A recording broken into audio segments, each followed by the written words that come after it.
down, I know you got me, baby. Bismillahirrahmanirrahim. Assalamualaikum warahmatullahi wabarakatuh. Perkenalkan, nama saya Nur Anissa dengan NIM 23105224. Saya dari kelas PGMI 4C. Baiklah, di sini saya akan mereview makalah yang saya ambil, yaitu makalah dari kelompok 7 dengan judul Model dan Pendekatan Kurikulum. Baiklah, di sini saya langsung masuk ke materi. Yang pertama itu ada pengertian kurikulum. Jadi, kurikulum adalah suatu alat yang penting untuk mencapai tujuan pendidikan dan pelatihan. Salah satu rumusan mengajukan konsep bahwa kurikulum adalah suatu kegiatan dan pengalaman yang menjadi tanggung jawab sekolah, baik yang dilaksanakan di lingkungan sekolah maupun di luar sekolah dalam rangka mencapai tujuan pendidikan. Dalam kurikulum, seringkali digunakan model dengan menggunakan grafik untuk menggambarkan elemen-elemen kurikulum, hubungan antar elemen, serta proses pengembangan dan implementasi kurikulum. Pada prinsipnya, pengembangan kurikulum berkisar pada pengembangan aspek ilmu pengetahuan dan teknologi yang perlu diimbangi. Pengembangan pendidikan manusia di sisi lain seringkali memiliki keterbatasan dalam kemampuan menerima informasi, menyampaikan, dan mengolah informasi. Karenanya, diperlukan proses pengembangan kurikulum yang akurat dan terseleksi serta memiliki tingkat relevansi yang kuat. Yang berikutnya ada pendekatan yang dipakai dalam kurikulum adalah pendekatan sistem meliputi 3 komponen. Nah, berikut 3 komponen input yang terdiri atas target populasi, sumber-sumber manusiawi, perilaku awal peserta didik, sumber-sumber material, sumber-sumber pembiayaan, dan sumber informasi. Yang pertama itu ada komponen proses yang terdiri atas dimensi-dimensi program pengajaran, strategi penyampaian, media, evaluasi, dan bimbingan.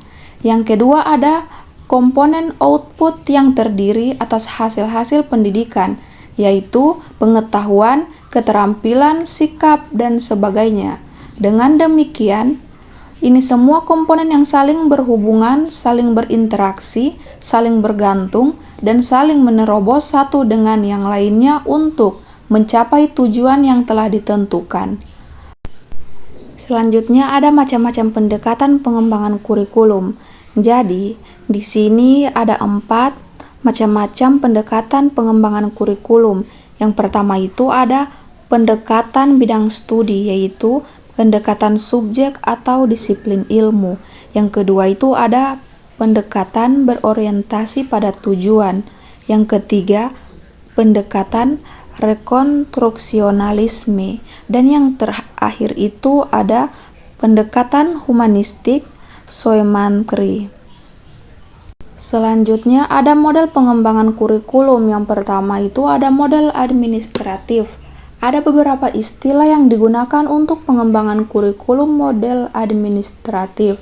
Antara lain yaitu top down, line step, prosedur. Semuanya memiliki arti yang sama, yaitu suatu pendekatan atau prosedur pengembangan kurikulum yang dilakukan oleh suatu tim atau para pejabat tingkat atas sebagai pemilik kebijakan.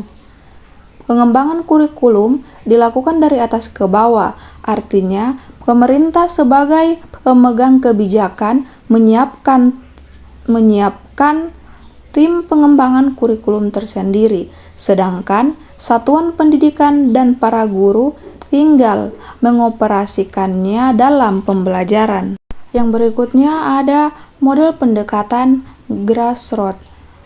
Pendekatan grassroots merupakan kebalikan dari pendekatan administratif. Pendekatan grassroots yang disebut juga dengan istilah pendekatan bottom-up, yaitu suatu proses pengembalian kurikulum yang diawali dari keinginan yang muncul dari tingkat bawah, yaitu sekolah sebagai satuan pendidik atau para guru. Yang berikutnya, model demonstrasi.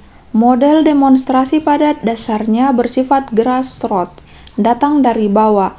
Model ini diprakarsai oleh sekelompok guru atau sekelompok guru, bekerja sama dengan ahli yang bermaksud mengadakan perbaikan kurikulum. Selanjutnya ada prosedur dan implementasi pengembangan kurikulum.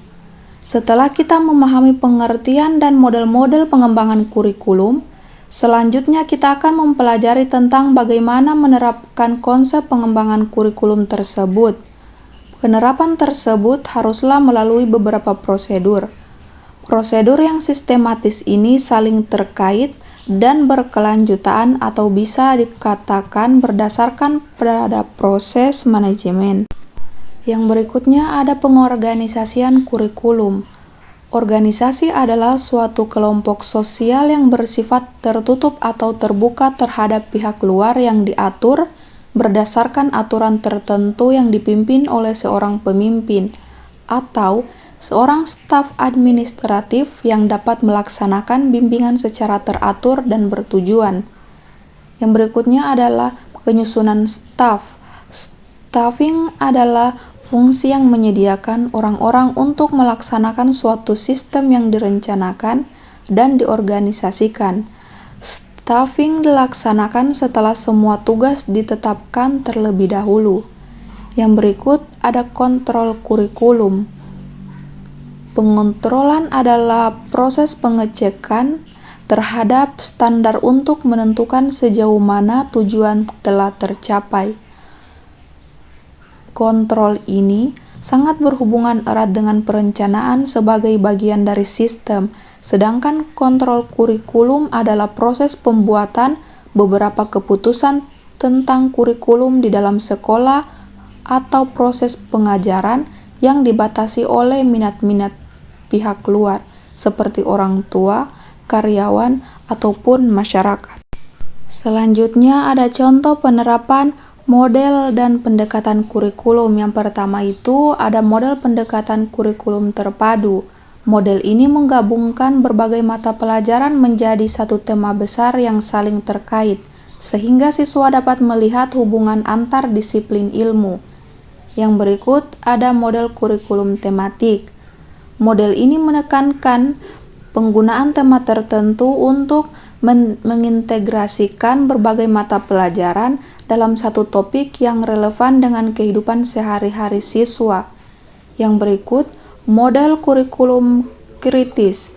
Model ini berfokus pada pengembangan pemikiran kritis dan kesadaran sosial siswa di SD.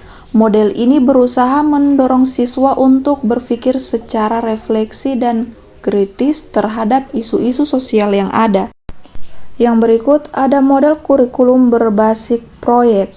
Model ini memungkinkan siswa untuk belajar melalui pelaksanaan proyek yang melibatkan riset, kolaborasi, dan penerapan berbagai keterampilan dalam situasi nyata.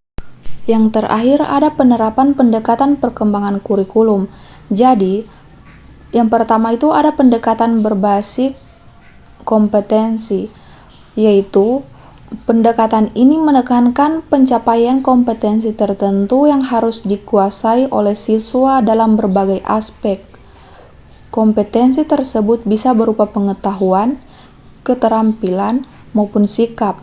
Pengajaran dan pembelajaran dirancang untuk memastikan bahwa siswa dapat mencapai kompetensi yang ditetapkan pada akhir setiap mata pelajaran atau unit pembelajaran.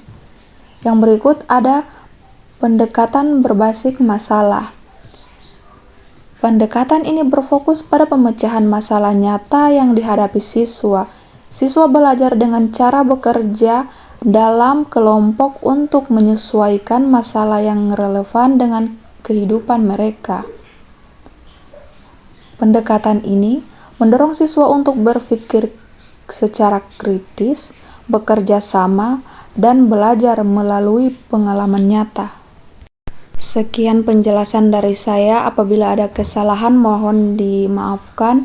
Wabillahi taufiq wal hidayah. Wassalamualaikum warahmatullahi wabarakatuh. Terima kasih.